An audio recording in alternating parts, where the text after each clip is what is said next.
keep your cool? How do you keep calm when the other person is really emotional, really hot in the conversation?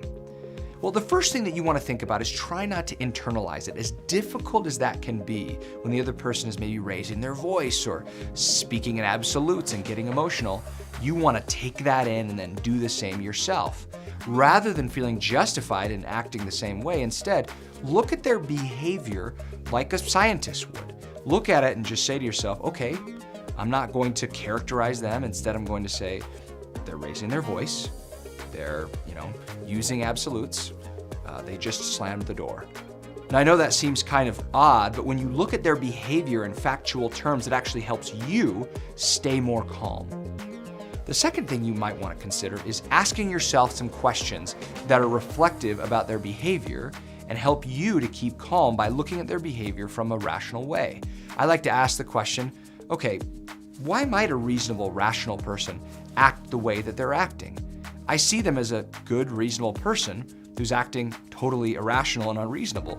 But what might have happened that drove them to act the way that they're acting? As you consider that question and ask yourself that question a few times, it helps you to start to think about reasons for why this normal person might be acting in an abnormal way. The last thing you may want to consider is calling for a pause. I mean, look, the truth is there are times when having the conversation is not the right thing to do. It's okay to respectfully ask for a pause. You might say something like, hey, I really want to have this conversation, but I both want us to be in a better place to have the conversation. Can we come back in an hour or two and revisit it? Or, hey, I really want to talk about this topic. I'm not so sure you and I are in a good place to do it right now, but I'm committed to having the conversation. Can we come back tomorrow, maybe around lunch, and talk about it again?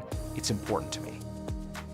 Calling for a short-term pause is not the same thing as going to silence or completely avoiding a conversation. Sometimes it is the very best thing you can do. Your goal in that partnership or that friendship or with that coworker is to help the two of you be in your best possible place to have the most effective dialogue, even around some of the toughest issues. Thanks for watching. Visit cruciallearning.com/saythat for more tips and resources for how to speak up when it matters most.